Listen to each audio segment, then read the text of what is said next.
All right. Hey, how's it, everybody? It is right around 5 p.m. West Coast time. I'm going to call it 3 p.m. Hawaii time. Let's call it 8 p.m. on the East Coast and 7 p.m. for our Central Time folk. I'm Mad Statter today. There we go. How about we scoot over this way? Want to get more middled. I'm trying to get middled, but it's not working. All right. So, I'm Mad Statter today. Who are you? You're Terry in Scotland is who you are. Terry in Scotland's in the house saying meow. Ashes, Dusty, and Leo.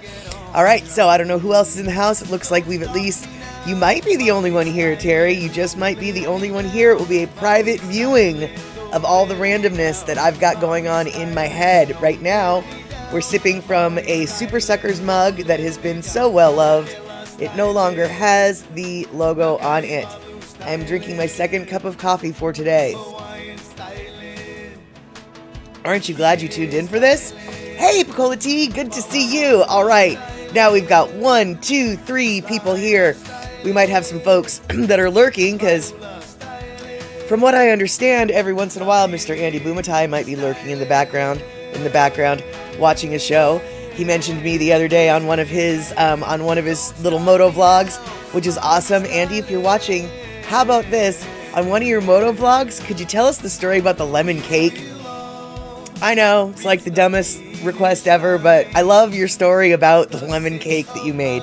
So if y'all are interested in hearing about a lemon cake that brought out high-ranking military officials, because the lemon cake needed military officials to bona fide it, Andy's got that story. Anyway, thank you so much, Terry in Scotland, for that 1,000 biddies. While we're seeing if other people are here, why don't we get the Black Cat party started, and then we'll be back very, very quickly. All right, let's do it. Boop.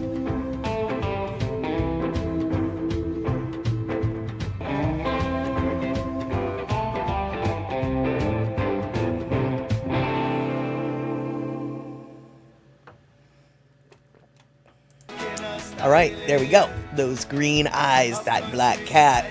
Alrighty, so I have a question for you guys because I'm sure I could find it out on the interwebs. I better be able to find it out on the interwebs, but it seems, you know how I'm like kind of clueless about, sports balls and things? Only right now this weekend, I'm really excited about going to a Superb Owl viewing party. I am very excited about watching the Superb Owl as well, Picola T. I don't know if I've got a party to go to, but what I do know is, even if I don't have a party to go to, 3:30 is when Waku opens. That's when the game, I think, is scheduled to start. But at 3 p.m. is when Green Day is scheduled to start performing. And all I know is I want to see Green Day perform at the Super Bowl so badly. A Bay Area band, and playing at the Bay Area Stadium. I absolutely love Green Day, and I think it's really quite hysterical that all of the animosity towards Bad Bunny and the halftime show, oh my god, couldn't you get somebody who's American? Like, first off, he's Puerto Rican, so check that. But I think it's really funny that in the name of placating all the angry white folk, because that's what they're doing, they managed to pick the most anti-American white folk band ever. I don't know if y'all remember when George Bush II was president, but Green Day had a huge comeback hit with their album American Idiot, all about the Bush the Lesser presidency. So when it comes to waving the American flag, Green Day certainly does it, but not necessarily in the way that I think the folks were clamoring for.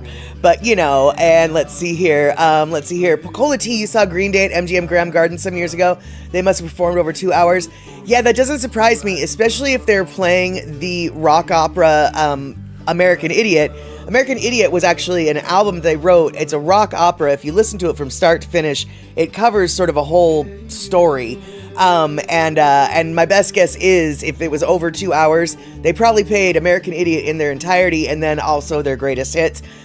Green Day has been around for close to 30 years now at this point, so they have a wide variety of songs that they could be covering. I'm very, very curious to see what they're going to be playing this coming weekend at the Super Bowl. Crow, super good to see you. And who I'm talking about? I'm talking about who's Angry White Folk? Well, whoever it is that like didn't like Bad Bunny and got all angry about, oh no, why isn't there an American playing the halftime show? And it's not in English, it's Spanish. Why isn't there an American playing the halftime show? And I have to remind people who say that, that Puerto Rico is an American territory and he is American, okay? Because, yeah, Crow, exactly. Bad Bunny is American though, right? Yes, he is. So whenever you hear people complain about, well, it should be an American, like just kind of either walk away or get into an argument and point out he is, because he is. And not only that, on his latest album, he actually has a song all about Hawaii and the overthrow of the Queen and how colonialism took over the island of Hawaii.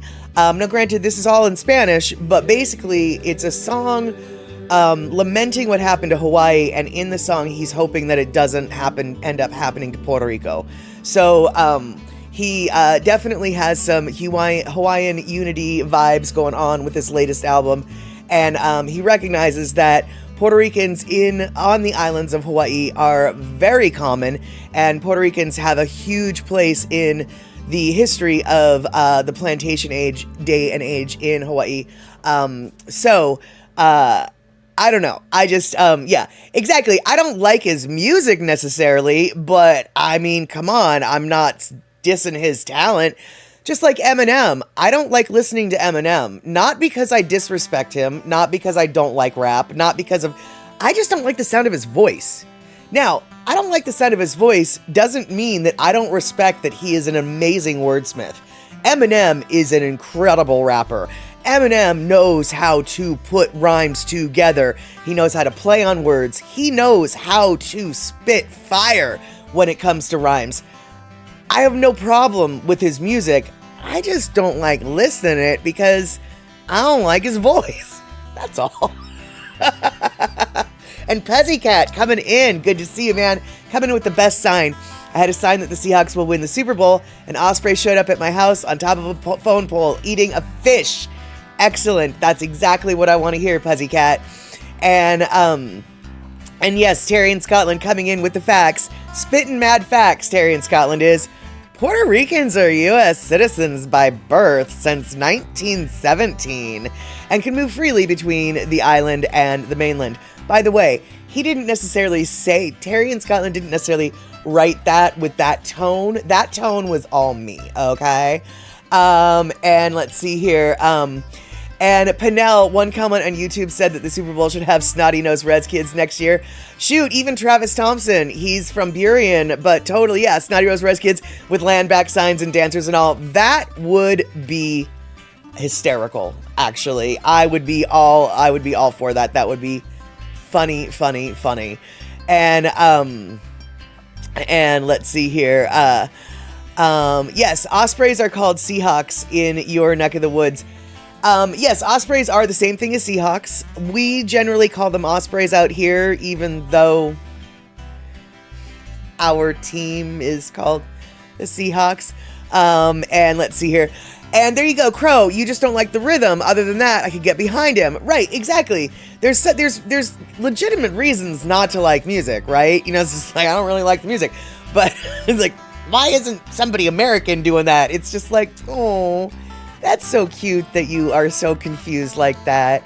And yes, Kid Rock is having his own halftime show during the game.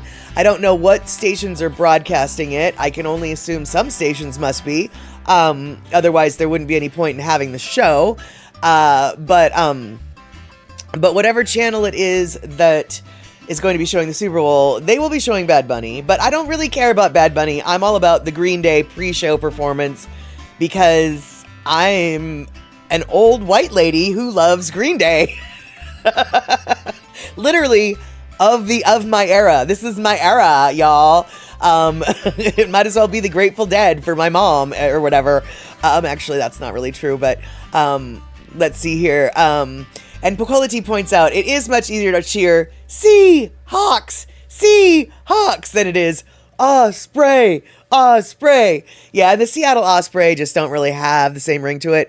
I mean, I guess if they were based out of Oregon, they could be the Oregon Osprey. It doesn't even roll off the tongue when it's from Oregon. The Oregon Osprey. Oh no, we couldn't do that at all. That sounds stupid. And let's see here. I also do understand English most of the time, so I can understand quite a few songs, so I don't care if they're in Spanish. Yeah, well, and actually, I don't really care if they're in Spanish either, because to me, some of the easiest and best ways to learn a language is through music and song. And so I knew what you meant, Spanish, not English. Yeah. Because I know that before I started listening to Lono, my ear was not attuned to Hawaiian. And now, thanks to listening to his music, I understand some words when I hear people saying them and stuff. And so, you do learn, and some people learn through music. And Mama Sean, good to see you. All right, excellent. I was hoping somebody would finally show up on their YouTube side. I like to make sure by seeing it happen that we have got both channels up and running. And it looks like, unlike last week, we do have both channels up and running. And let's see here. All right, so the Seattle Seahawks, a professional NFL team, adopted the name Seahawks as a nod to the osprey, which is native to the Pacific Northwest. However, their live mascot, Taima, is not an osprey, but an auger hawk, a bird native to Africa, due to U.S. regulations restricting the use of native raptors for commercial purposes. Oh, okay, so, so what you're saying, I have no idea about this, but are you saying that there's an actual bird, not just like not a dude in a bird costume or a chick in a bird costume, whatever, but an actual bird that the Seahawks have that flies around and does? I had no idea that the team actually had a bird, a real bird. All right, well, here, learning something new all day. And exactly, Crow, still don't know what they're saying, but it's a vibe. Precisely, it is a vibe. And Pussycat, indeedly do, Frienderino, always a surprise when the halftime show comes. Just ask Justin Timberlake, and I dare say, if you're thinking of the same one I am, Janet Jackson. Yes, indeedly do. Surprise! And Pocola T, music and television are great for learning languages. Has anyone seen the Philippine Airlines safety video? That's a telenovela. Hilarious and catches your attention even if you don't know the language. Oh, Pocola T, I'm not at all surprised that you, of all people, have seen it. No, I have not. We might have to go search that out on the interwebs one day to check it out. Because, yeah, even if you don't know the language, but you can still, understand what's going on, because telenovelas, they really do, they're so dramatic. Even if you don't know exactly what's going on, you kind of know what's going on. And yes, Pussycat, you can train eagles and ospreys to fly to trainers.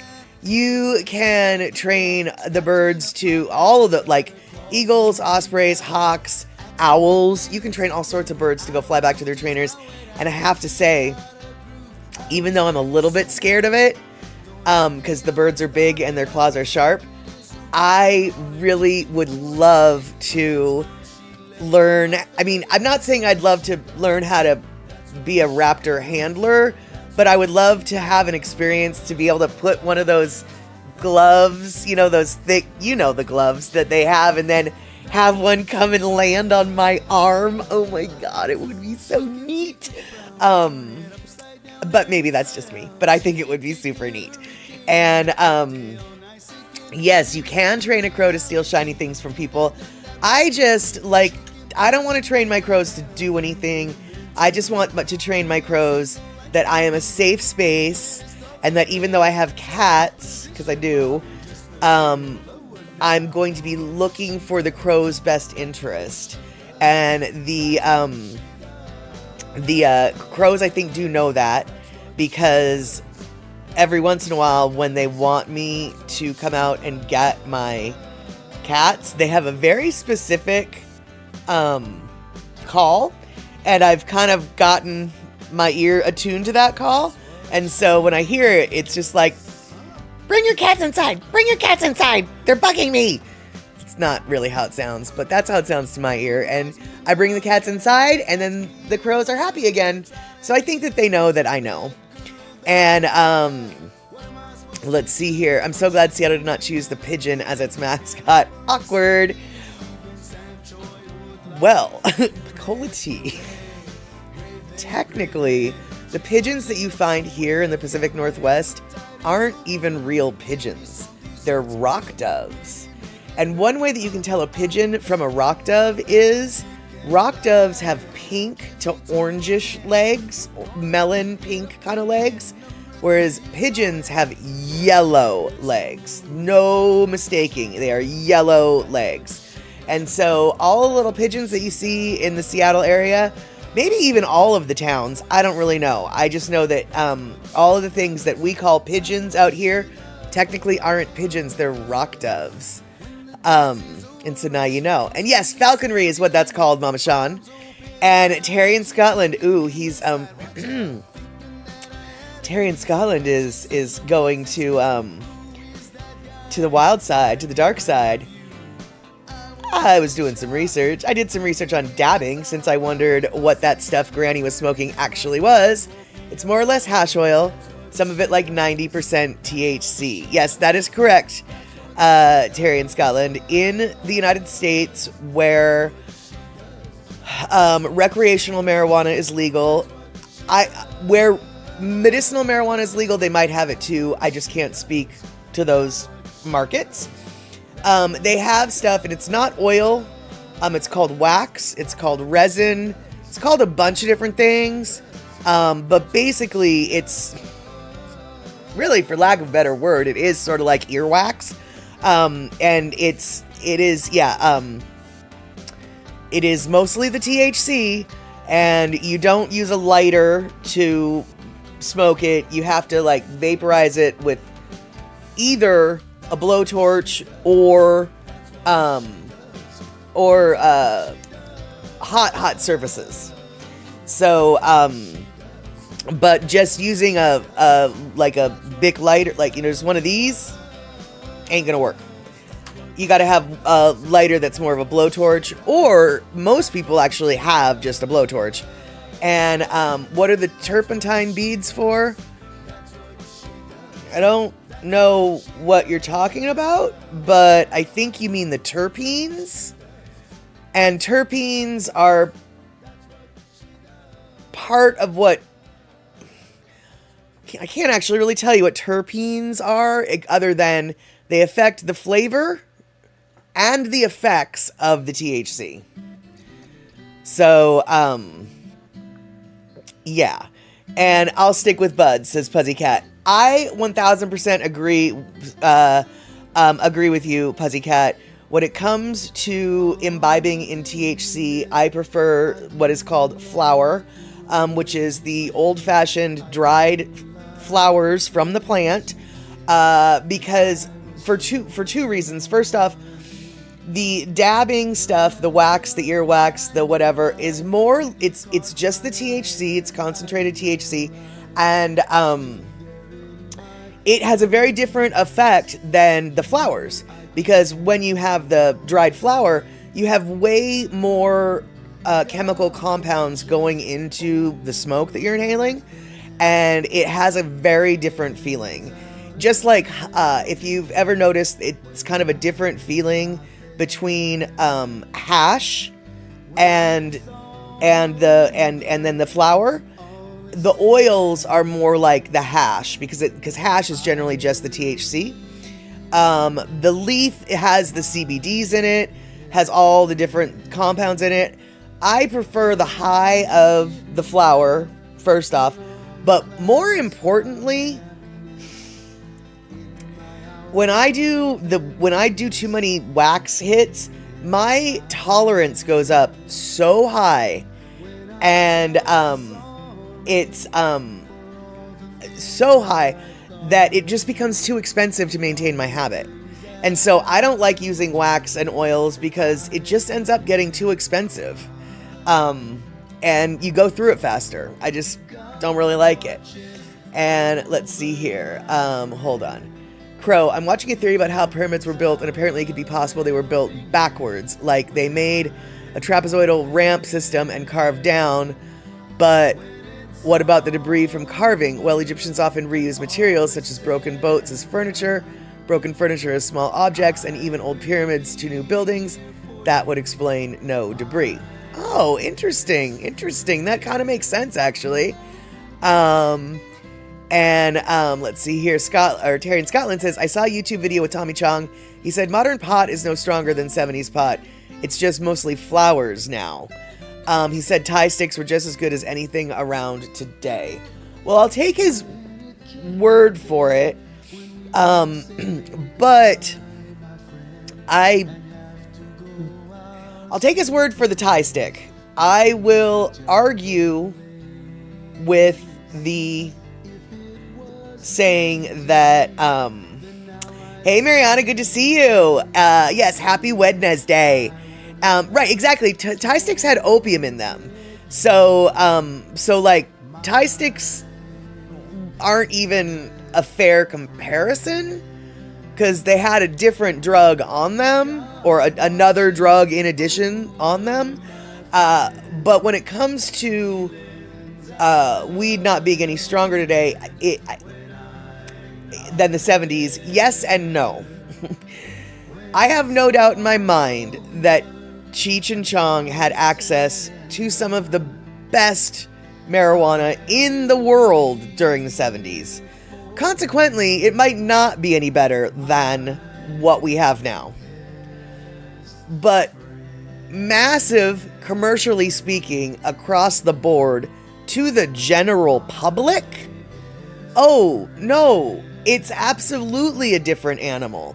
It's treated differently. First off, the flowers that were widely available in the 70s had seeds in them.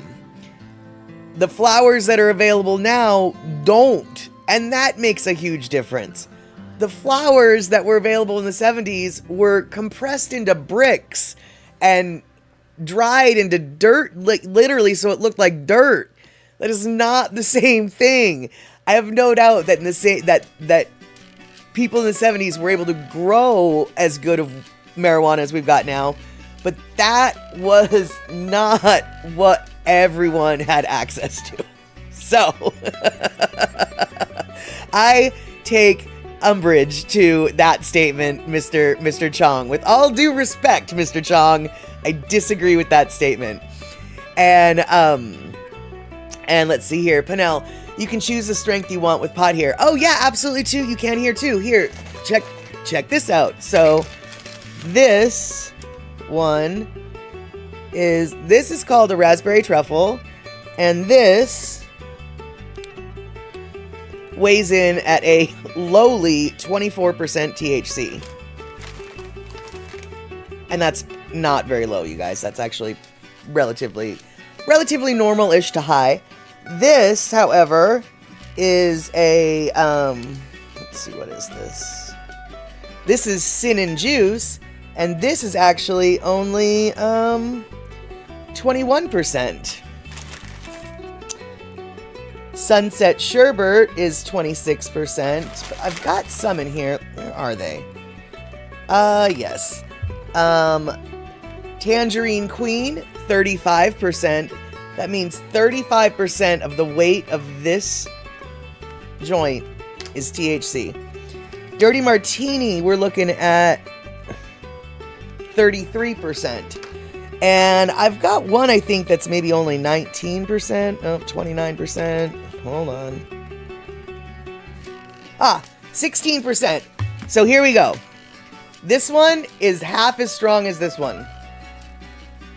So you absolutely can do that here in the state of Washington, because it's legal for recreation. I don't know if other places for medical have such a breakdown, but I can only assume they do. And let's see here. Terry in Scotland, the Loadmasters at Castle Air Force Base made a fortune back in the day selling Thai sticks in San Francisco. They only cost $0.25 in Thailand. How nice. And let's see here. Crow, still talking about pyramids. It's also possible they made the trapezoid with a pyramid in the middle to have a way to do it with no bonding bricks. And the trapezoid structure gave them a 7% angle to create to save working platform to get the blocks up and apply pressure from all sides, thus not needing bonding blocks. Right, there you go. And let's see here. Tommy Chong said, you're talking about Mexican pot. He said they just shipped the entire plant, stems, seeds, and some flowers. He said they padded the weight with whatever was handy, like sugar or even dirt. Yes, exactly. What I'm saying is, that is exactly what I'm saying, Mr. Chong. And what I'm saying is that was exactly what the majority of people in the 70s were smoking. You, Mr. Chong, had access to the best in the world. Not everybody else did. And there you go, Puzzycat. I have green wildfire right now, and it's 29% THC. There you go. And let's see here. Have I ever had sex on the beach? I've never heard of that weed strain, so no. I have had the alcoholic beverage drink cocktail called Sex on the Beach, yes.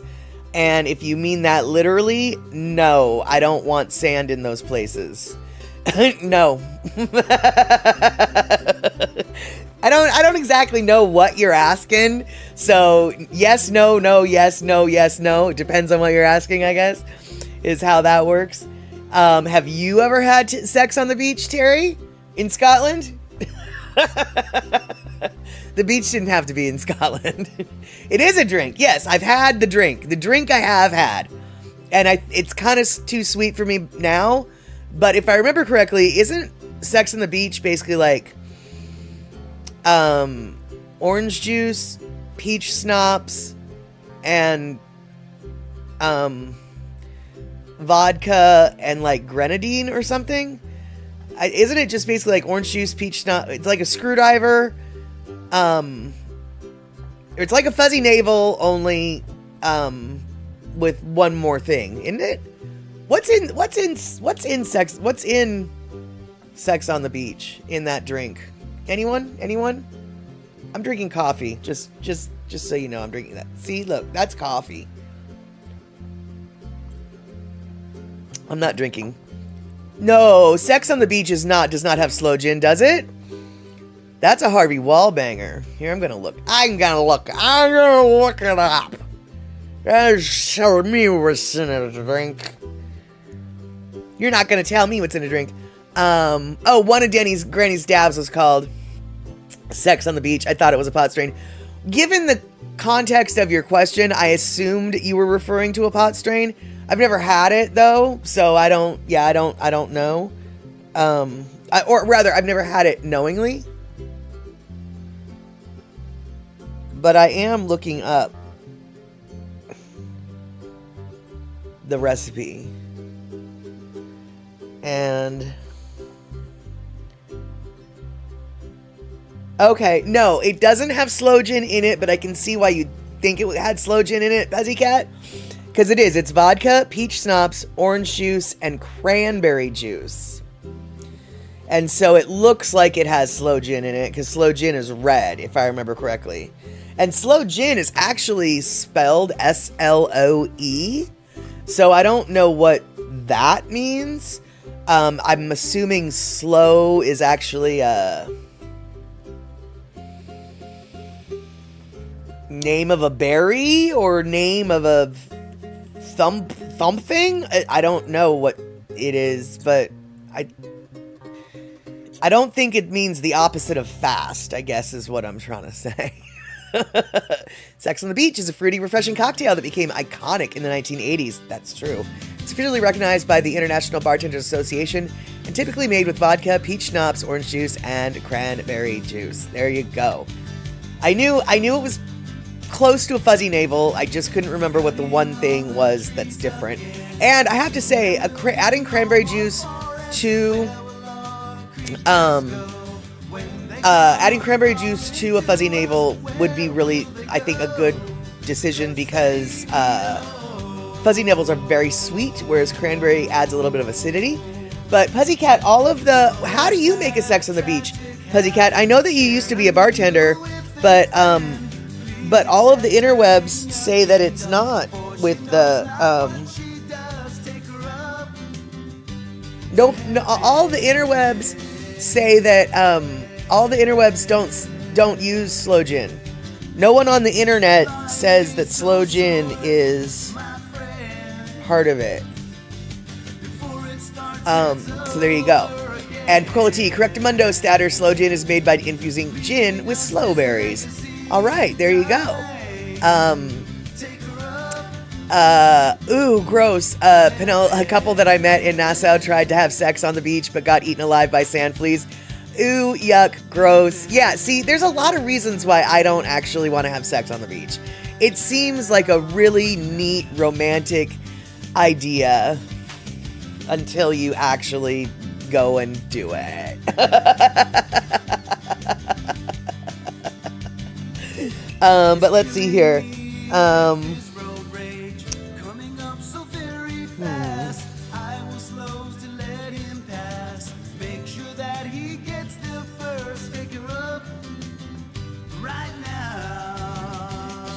Whoa. Okay, well this, I've seen it. No wonder why that girl was so drunk. She added more. Yeah, let's see here though. This, okay, so according to this, Sex on the Beach was developed in Florida. It was a drink invented in Florida. Apparently in 1987. However, the problem, never mind, that's a lie. He was lying. Looking here though, and I just don't, yeah, I think that she got confused with sloe gin and cranberry juice. And that can be definitely a flippin' disaster. Because sloe gin's got alcohol in it, man. It's gin. And cranberry juice, just so you know, doesn't come with alcohol in it. I know, you might drink cranberry juice and it's always got vodka in it, so you think cranberry juice just comes with vodka, right? Actually, you can get cranberry juice without the vodka. It comes without vodka. It's so weird. And, oh, okay, yes. Okay, Pussycat, that's right. She was drinking a slow and comfortable screw. Right, exactly, up against the wall. Right, sort of a Harvey Wallbanger kind of, a slow, yeah, Harvey Wallbangers have the sloe gin. And a slow and comfortable screw is a takeoff of the Harvey Wallbanger. And let's see here. The fuzzy navel is made with just 2 core ingredients, peach schnapps and orange juice. Really? Because I thought it had vodka. I always made my fuzzy navels with vodka in it as well. Really, fuzzy navels are just, I guess you guys, we're getting forked up tonight on Chatter with Statter. We're just talking about all the things. So, fuzzy navel ingredient, I always thought that was the, I thought it had vodka in it, is what I'm trying to say. And I've said it a million times, so I guess you guys probably already know that about me. Wow, yeah, no, you're right. It is. Fuzzy navel is just peach schnapps and orange juice. All right, all right.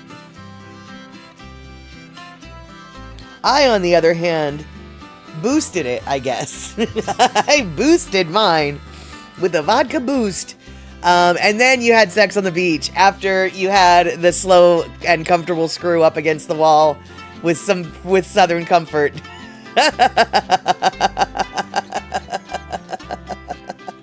And that's exactly it, Picola Tea. Welcome to Statter's AA. That is Attitude Adjustment Stream Precisely. If you're looking for the Friends of Bill version of AA, this is not it. Just so you know, this is not it. I mean, I do have coffee, but that's about where the similarity ends, just so you know. And in case you're all wondering, Friends of Bill, that's another name for Alcoholics Anonymous, Friends of Bill.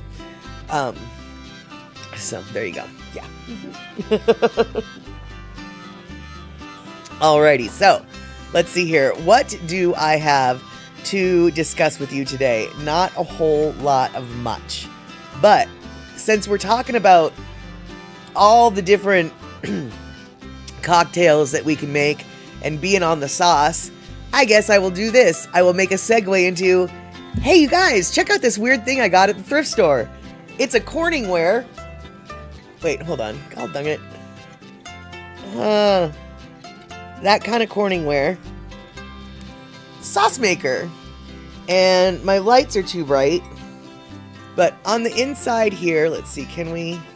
hold on. Let's adjust. No, you can't. On the inside of here. No, here. No, wait. They've got... I wish I could show you. They've got little markings of ounces and fluid ounces and cups. Anyway, this is a Corningware sauce maker, and I thought it was the weirdest little thing at the thrift store. So I went and bought it for $7. They're selling online for like $40. And apparently things like this, yeah, I thought so too. And it's Corningware, even though it doesn't look like you can put it on the stove. I wonder if, okay. Oh, wow. Okay. So much better. All right. So let's see here. Here we are. Okay. So you can see on the inside all the little numbers, you know, the ounces and cups or whatever. And then you can see it's the little wheat. But even though it looks like it's supposed to be in the oven, and yeah, you can use yours in the oven, but this says Corningware, but this little thing right above the Corningware, this little symbol that looks like a little starburst, do you see that? That actually, if you've got Corningware that has this symbol on the top, that little sunburst or starburst, that means you can use it on the range. That's what their little code is. This is safe to use on the stovetop. So, I'm super stoked. I'm going to be making my famous sauce out of it. But when I bought this, I thought, like, this is just sort of weird.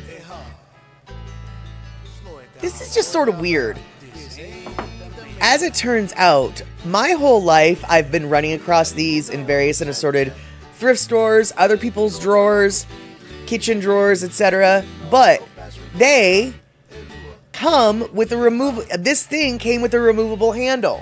Have you ever seen one of these things and wondered to yourself, what in the flying fork is the point of that? Like, what is that? Well, what that is it's a removable handle.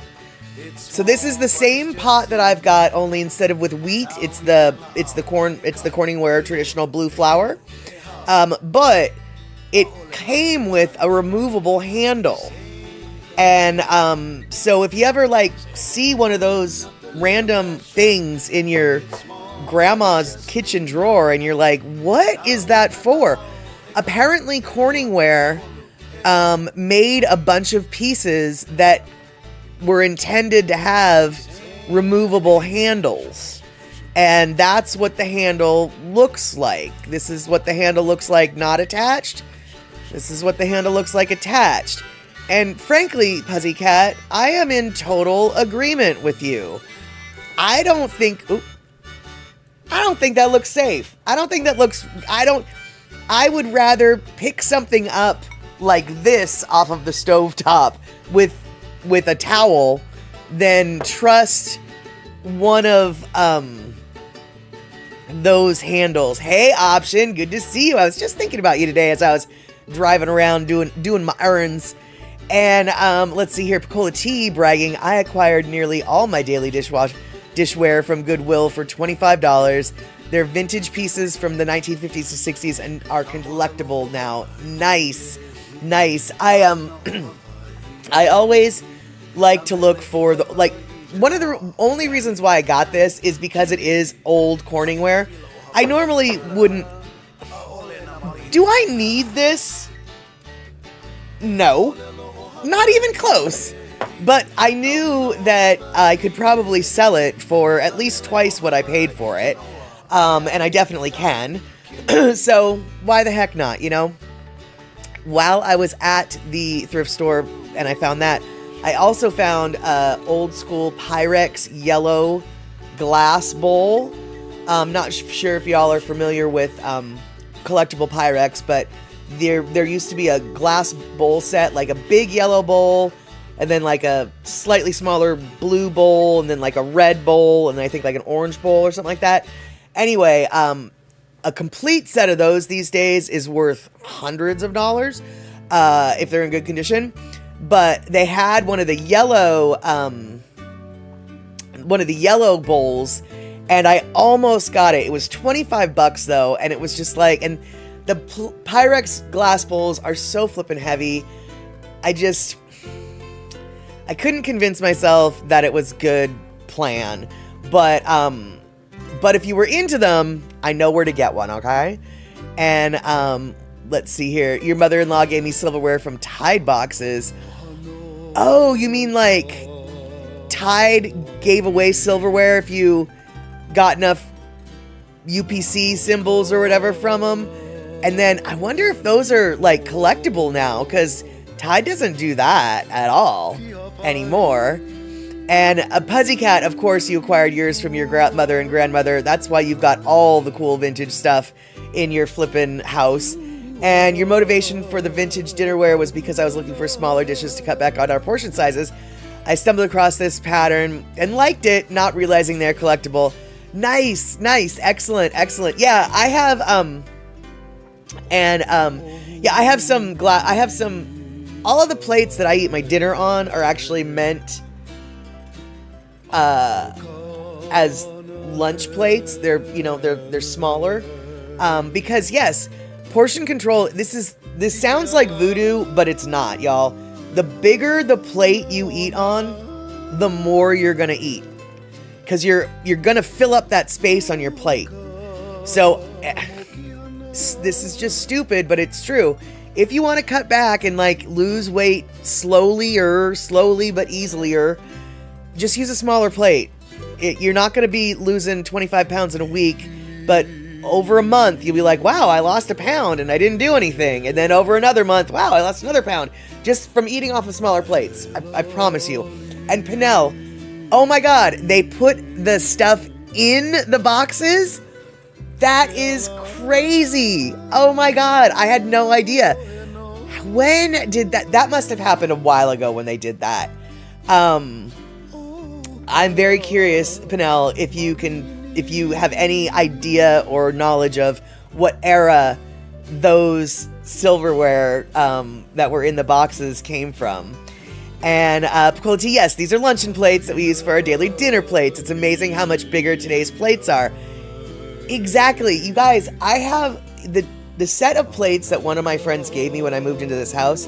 They're square, and it was two set of two plates and some mugs. And the square plates are like, I don't know, they're like a foot by a foot. I don't need a full square foot of food.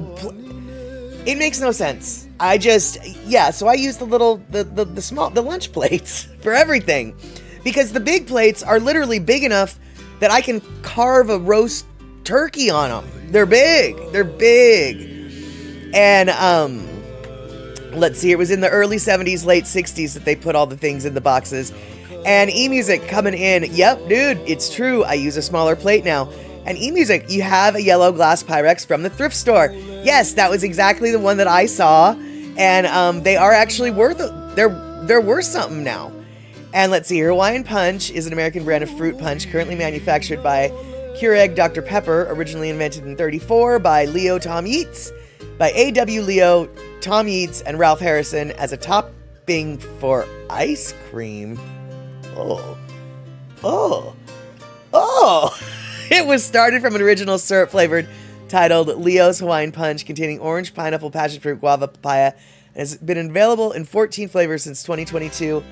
Though earlier versions contained 10% fruit juice, the drink currently is made with 3% fruit juice. And let's see here. There's a whole series of plates, says Picola Tea, made in the Midwest. The patterns were called atomic ware, a sign of the times when they were worried about nuclear war. Indeed. But we have no worries about nuclear war anymore, at least not like we used to. We're not going to worry about it. We are 4 minutes late for our Lono listening break, but you know what? We're not going to worry about it, because what we're going to do is we're going to let Lono play his ukulele, and that's going to be all right with me. Let's do it. I play my ukulele, and that's all right with me.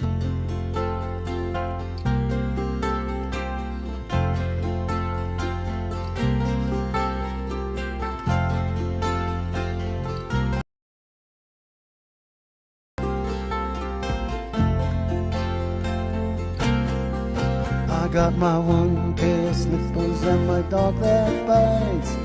Neighbors started drinking, pretty soon going fight. Play my ukulele and that's alright. Me play one for Genoa 'cause she's so nice. She plays Hawaiian music and sings all night. Play my ukulele and that's alright.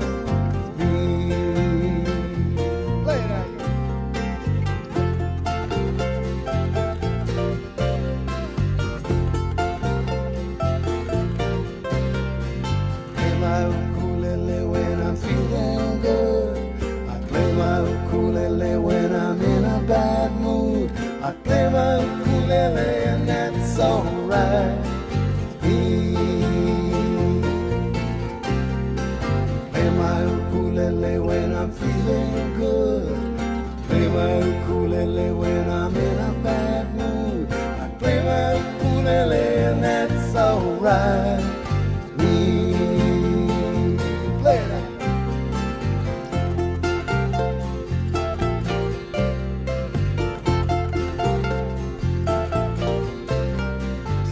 I hope to play on one CD. Imagine all the people when they listen to me. Play my ukulele and that's alright with me. When I go to heaven, he will say to me, hey boy, you bought your ukulele?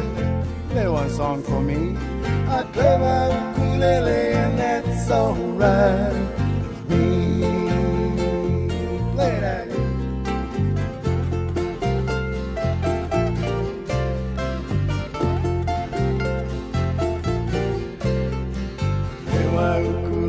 When I'm feeling good, I play my ukulele. When I'm in a bad mood, I play my ukulele and that's alright. Play my ukulele when I'm feeling good. I play my ukulele when I'm in a bad mood. I play my ukulele and that's alright. That's alright with me. That's alright. Yeah, that's alright.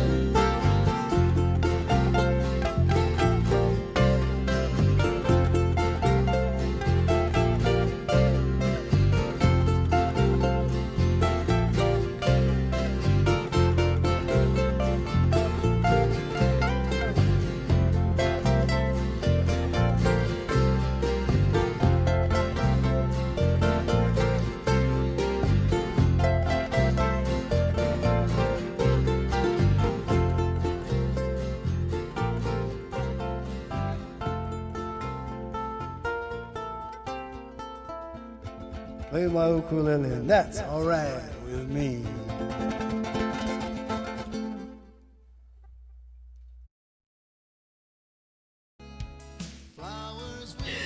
Oh, fantastic. Lono listening break equals ice cream break for Pussycat. That'll work. That'll work just great. And hey, Thomas Turtle, good to see you. And hey, Verity, Verity Undefined Hunt. Good to see you too. I just looked up, you always wanted a set of the Peach Fire King iridescent finish coffee mugs. You love the small plates from the Asian market. I just looked up the Fire King iridescent peach things. Those are super cool. And don't even get me started on the small plates from the Asian market, you guys. I have plates that are this big to like this big, a stack of them, because of condiments and mise en place and the whole nine. I think I have more tiny little tiny plates from the Asian market than I actually have real plates. And let's see here. Terry in Scotland letting us know that Missy Alcazar had a couple gigs in Tokyo last week, and she's in the Philippines right now. And let's see here. All right, so speaking of vintage, Mr. P was wearing an old 2000 Honolulu Marathon t-shirt on a hike. Teenagers walked by us and snickered about an old dude wearing the shirt. Hey, it's still in great condition after hundreds of washes, and he did finish that marathon, just like he did a few years ago. Take that, teenager. Wait, I mean, first up, I'm so Oh, okay, first up, Colty, yeah, darn tootin' right, congratulations on finishing the marathon back then and just a few years ago, first off. But second off, and here I'm get off my lawn sounding real old, but like, I don't understand, what's wrong with an old dude wearing a shirt from 25 years ago? Like, that's what old dudes do, is they wear shirts that's, if they still fit, they wear them from 25 years ago. I mean, I think the shirt that I'm wearing right now is like from 15 years ago. I mean, granted, it doesn't have any numbers emblazoned upon it, but I don't understand what was so funny. Old people wear old clothes. I thought we all knew that.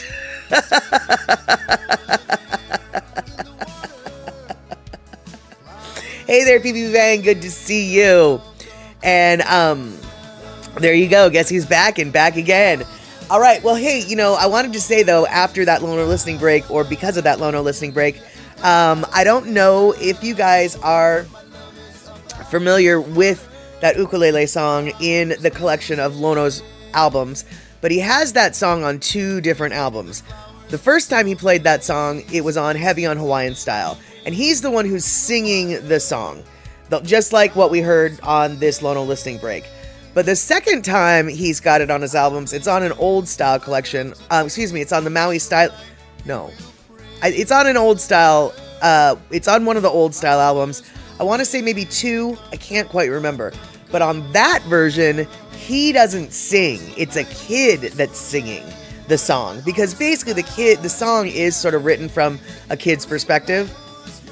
And when Auntie Genoa first heard the first version of the song, she told Lono, "You need to get a kid to sing that song. That song should be sung by a child. I have somebody in mind. I will get him for you." And as it turns out, Auntie Genoa, knowing all the people that she knows, pulled one of the kids out, and I don't remember what this child's first name is, but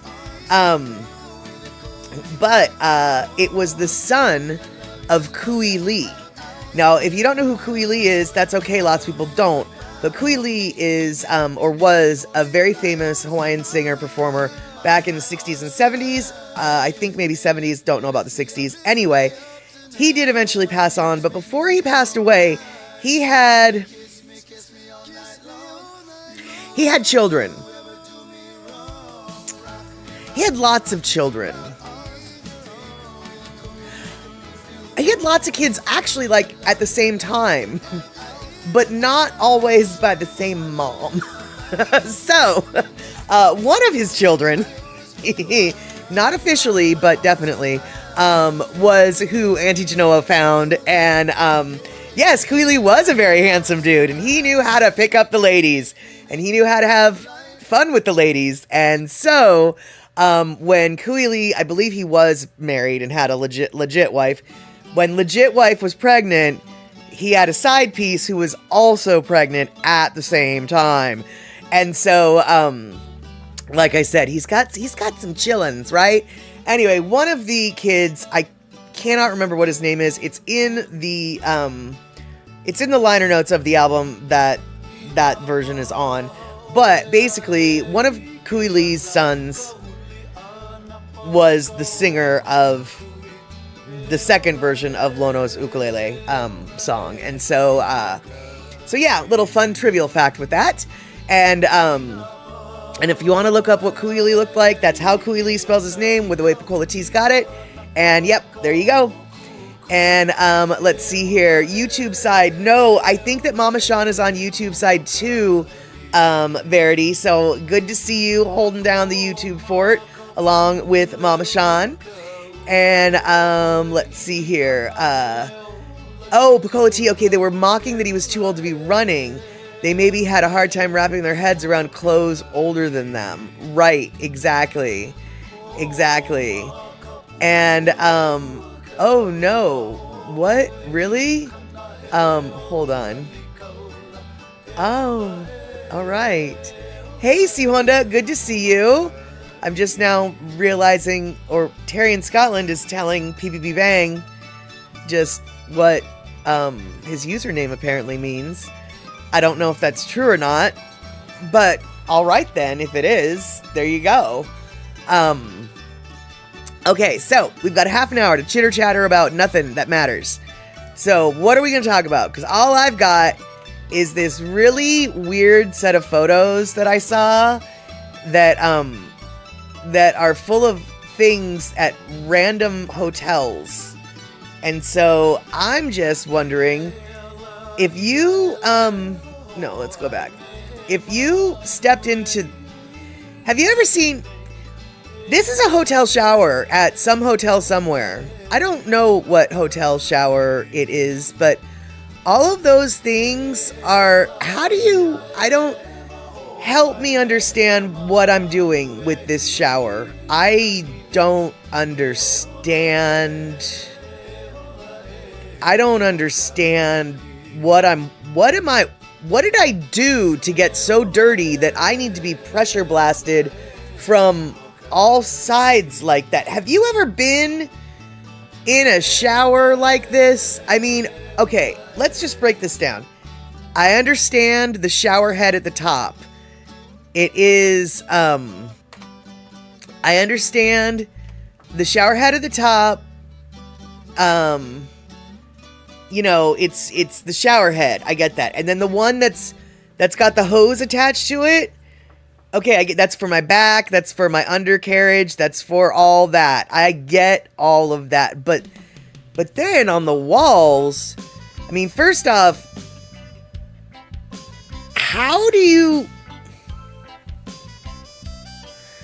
There's only one knob to turn on and turn off the water. How? So if you turn on this shower, do all of those nozzles turn on? Can anybody explain to me? Because if you're gonna clean your nutsack, you can use the handheld for that. You're guessing those are rotating heads. Okay. Oh, you mean to turn them on and off. Okay. But, like, how...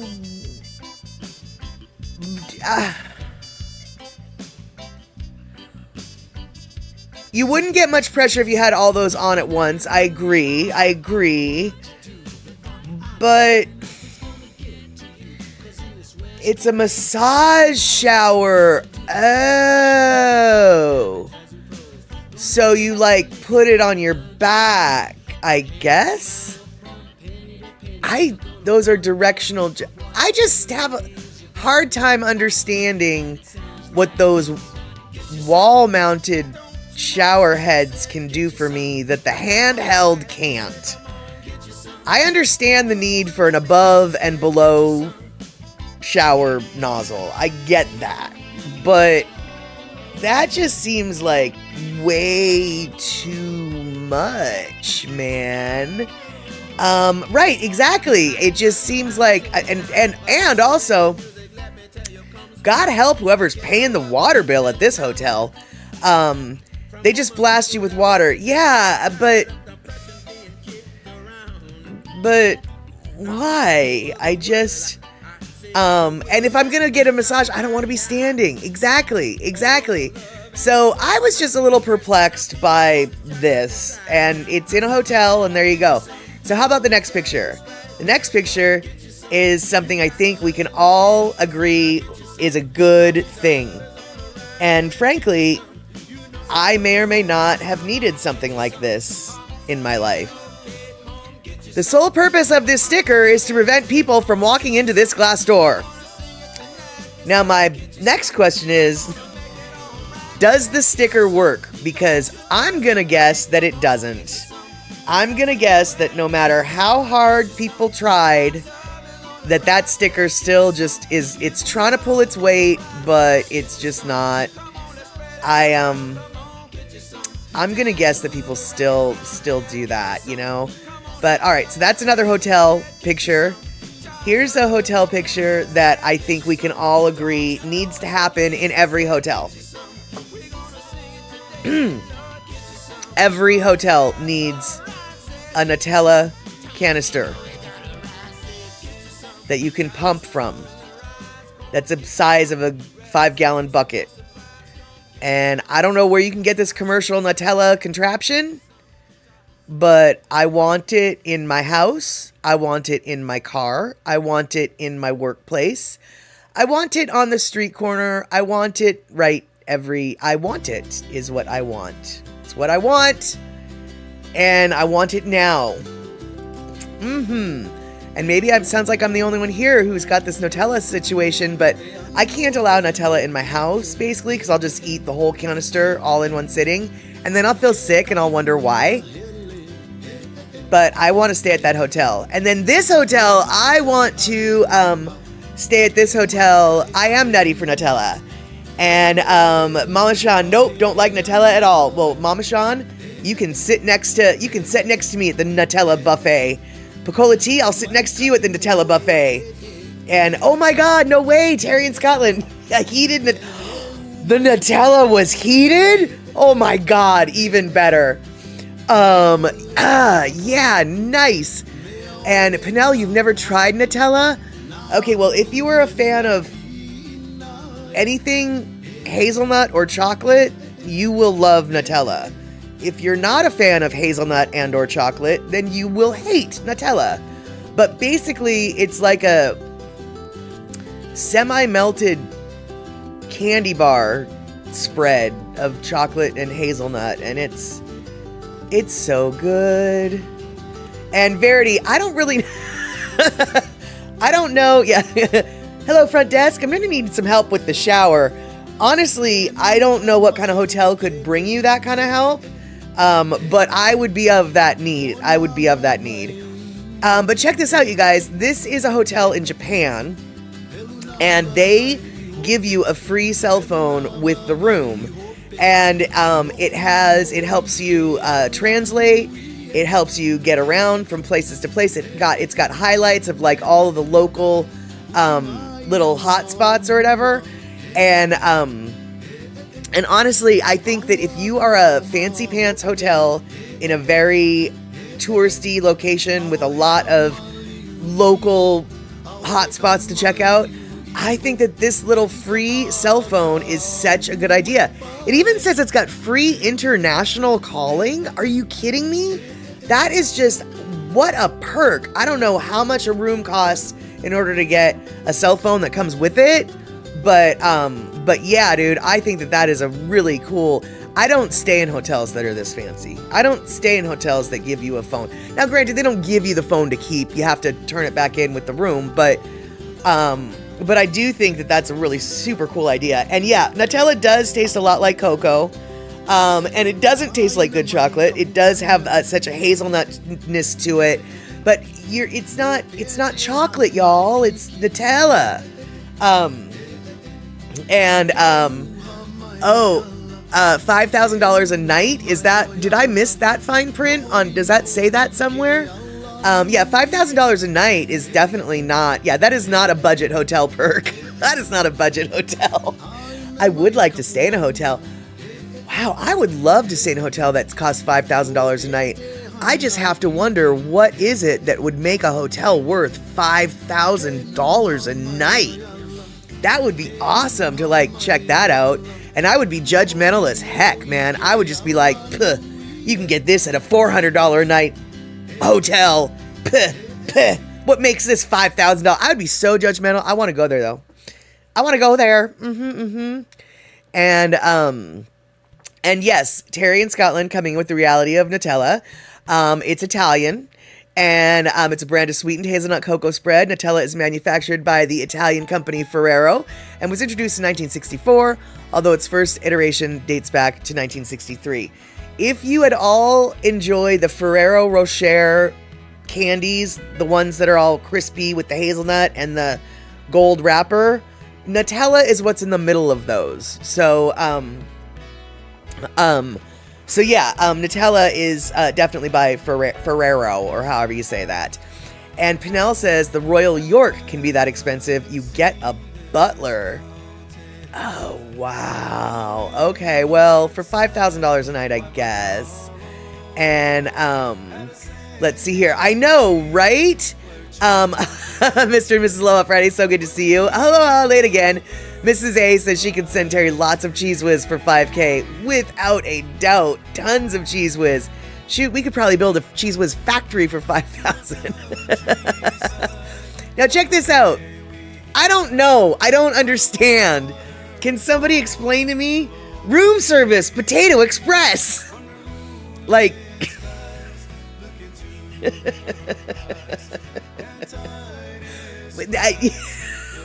Do they only serve potatoes? I've got nothing really to say about this other than I thought it was kind of funny. Potato Express, there you go. And let's see here. And by the way, for Mr. and Mrs. Aloha Friday, what are we doing right now? Good question. I'm going through a bunch of random photos I found on the internet about random hotel perks or hotel things seen at hotels. And one of the things seen at this hotel is room service, Potato Express. Okay, I love potatoes. Is this in Ireland? Where are we? I'm guessing we're not in Ireland because it says bienvenidos. What does that say, y'all? Good evening? Is that what bienvenidos means? Does that mean good evening? And then it says disfruten yeah. Oh, it just means welcome. Oh, okay. What? Okay, what does it say afterwards? Disfruten. Oh, maybe that's in German. Enjoy your stay. Okay. But does it tell you about the potatoes? Why do they have potatoes? Room service, Potato Express. Potatoes. I don't know what's going on with the taters, but there you go. This hotel room comes with a potato. Nigel Tufnell from Spinal Tap, his amplifier goes to 11, and this hotel room comes with a potato. All right, let's see, what else does the hotel have to do? Oh yeah, okay, so speaking of eye level stickers, lots and lots of people don't look up, actually.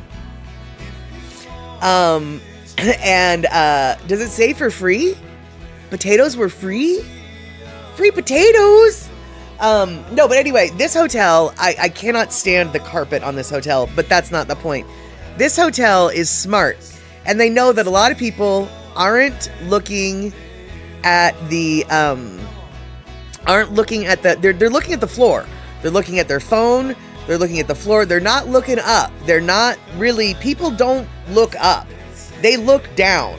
And so this hotel room, or this hotel franchise, has sort of solved that problem. They put their signs where people are looking, on the floor, because that's what people do. They look down. And I kind of thought that was a little brilliant little trickery. And no, I don't think it's a $5,000 a night room. I don't think that all these are $5,000 a night rooms. I think these are just random hotel rooms. But I thought that speaking as someone who really does look down, when I'm walking. I do not look straight ahead. I look down. I think that the signs near the floor, very good idea. However, Pecola T brings up exactly the most perfect point, which is really the only point. Can't take my eyes off the weird carpet pattern that's making me motion sick. Yeah, exactly, dude. I don't know what... They were brilliant with their sign placement, but they were really off the mark when it comes to their flippin' carpet choice. I don't know who thought that was a good idea. I don't know what they're trying to do with that. It just... I don't get that at all. Oh, Mr. and Mrs. Aloha Friday, dude, who cares about people not looking at the floor or not looking and making eye contact in real life? Because that's exactly, Mr. and Mrs. Aloha Friday, theoretically, if there's a fire, you'd be close to the floor, staying low.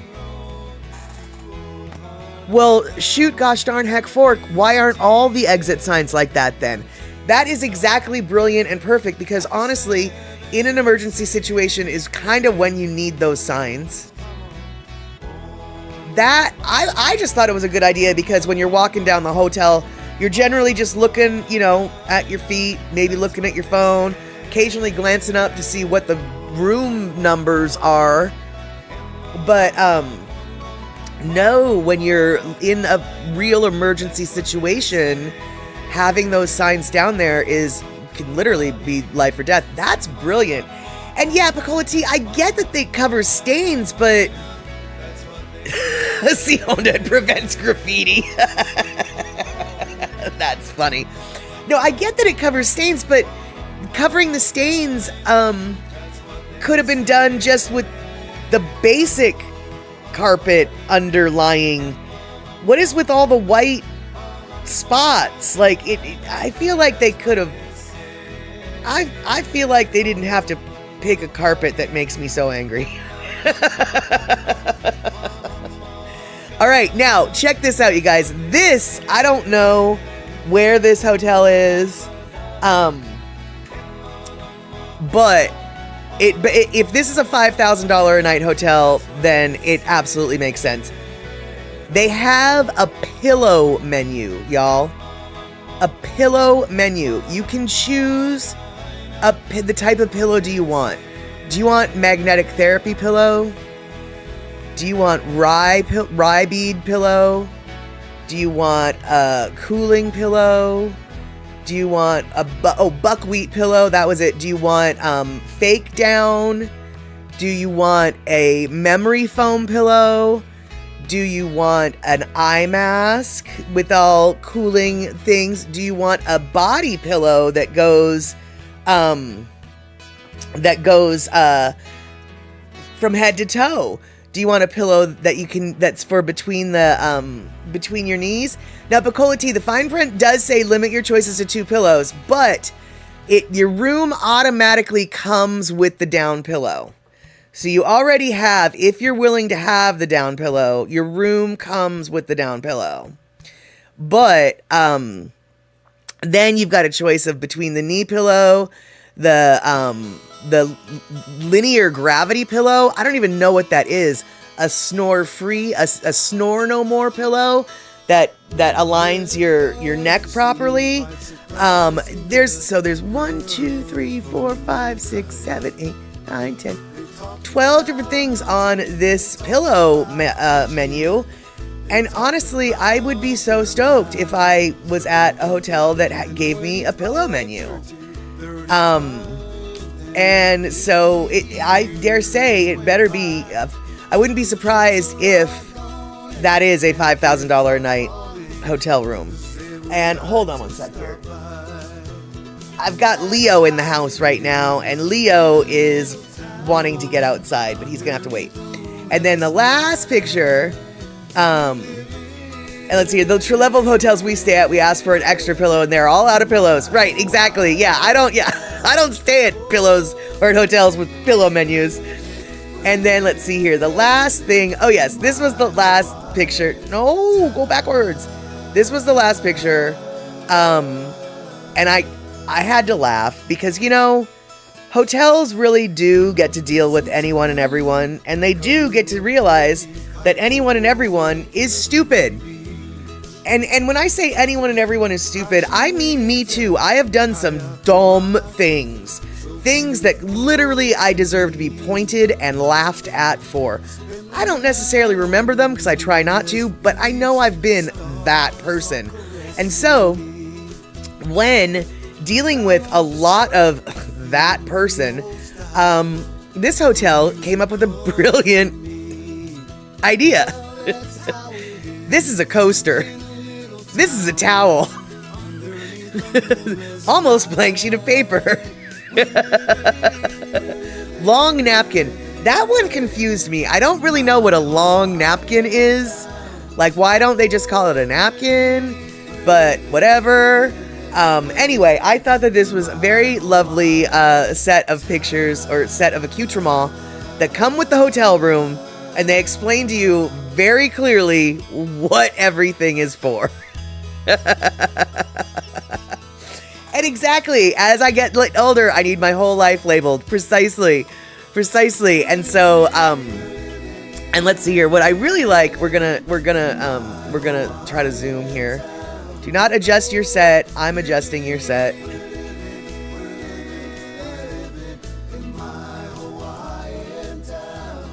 So, I can't still... Okay, here we go. This is a shower cap inside. This is a shaving kit inside. There is a Q-tip inside. There is makeup remover and cotton buds inside. That's very handy. Then you get to know... what it is that are in those little packets. I mean, it's sort of stupid, but I actually enjoy. I thought this was brilliant in regards to hotel stuff. And Pecola tea, yes, I have stayed at a couple places where everything was labeled kitsch taken to the extreme. Well, you know, hey, and Pernell, bragging as she is, I save my big dumb stuff. No, that's not what she said at all. Pernell said, I save my butt. Well, I don't really know what Pernell said, apparently, so let's try this one more time. I save my dumb stuff for big things. Oh, you brag, you, Pernell. You brag. No.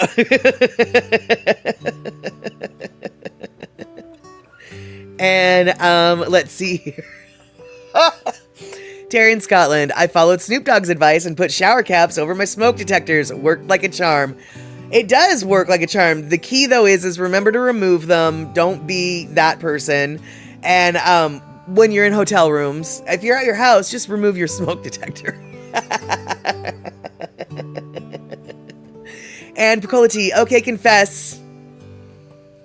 How many of us have a box or a bag of stuff that we've brought home from hotels? Little shampoos, shower caps, razors, and stuff. I don't ever bring back the soaps or the shampoos or the lotions, but shower caps, razors, all that kind of thing, heck to the heck, especially the shower caps. Shower caps are so handy for so many different things. You can put your shoes in them. If you've got shoes that are going in your luggage, you can put your shoes in the shower cap, and then the soles of your shoes won't mess up your luggage. You can use them as, by the way, you can use them as like bowl covers. You know, if you've got a Pyrex bowl full of potato salad and you want to cover it, you can use that. Now, pro tip: you don't use the same shower cap from your dirty shoes as the Pyrex bowl. You want a fresh one. And you guys, I feel like we might do so. Hold on one second. Where are you, kitten? Where did you go? I might be able to show you Leo. Hold on.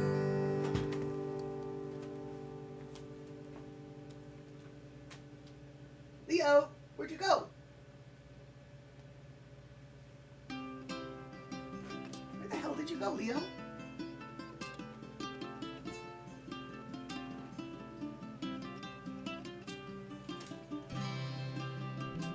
Here you are.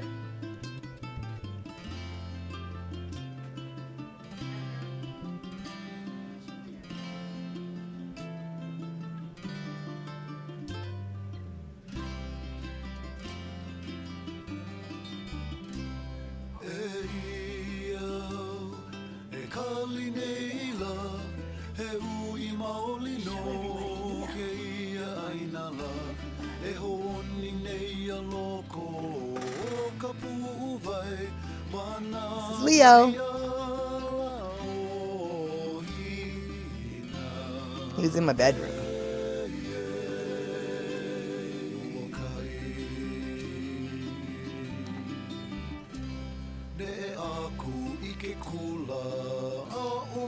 Much handsome.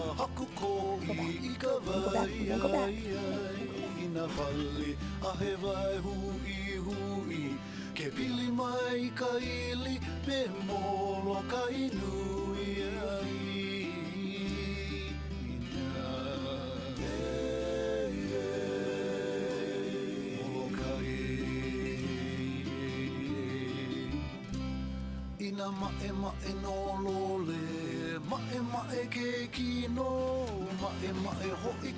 And now you know where Leo is.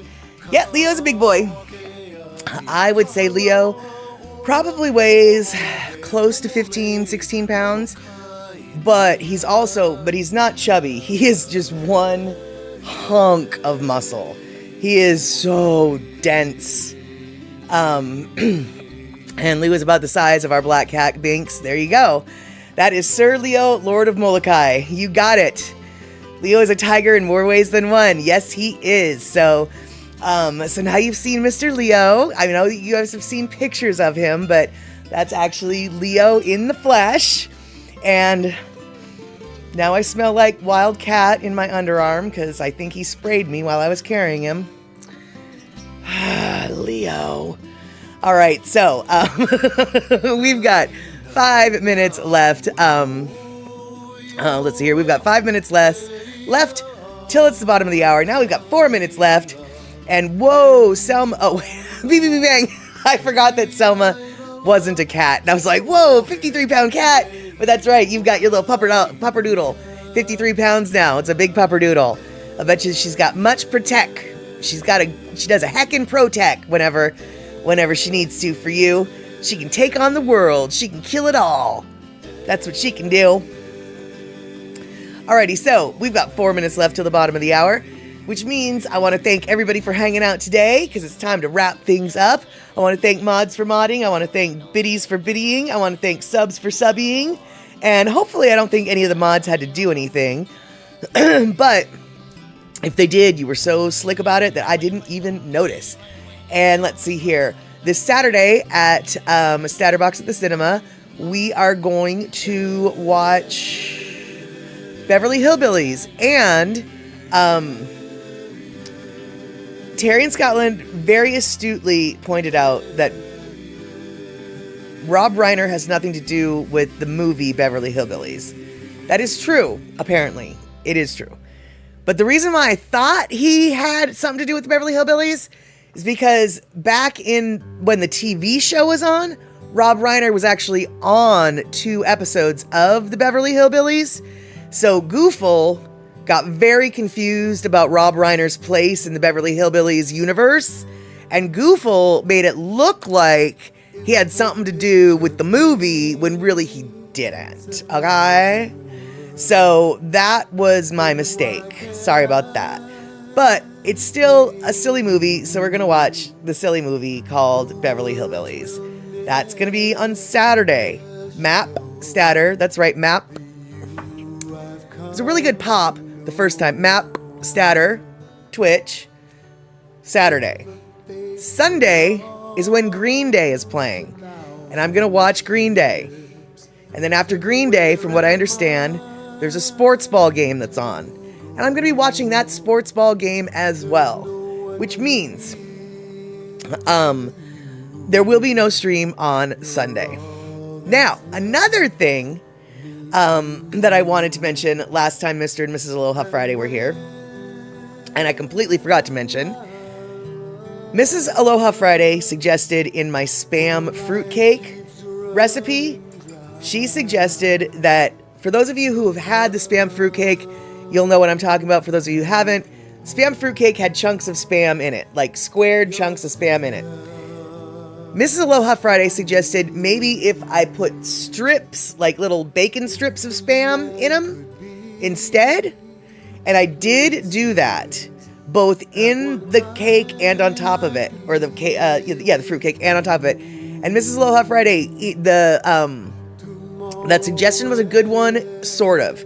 The one that's in the fruitcake turned out wonderful, and I'm going to be doing that again. But the strips of Spam on top, they turned out to burn too much, and they just didn't taste very good. So I wanted to thank Mrs. Aloha Friday for that idea, because she was the second person to have that idea. It was a good idea in theory, but in practice, only part of it was a good idea. But that part will be continued. All right, now, Luke will be on in 32 minutes. I plan on being there. Hopefully we will see each other at Luke's in 32 minutes. Hey, Wolfie Bat Gaming, good to see you. We are shutting down in about one little minute, but super stoked you could be here, and super stoked that all y'all who are here to see the big reveal of Leo. I'm so glad that Leo was in the house for that. I want to thank everybody for being so nice to my kitty.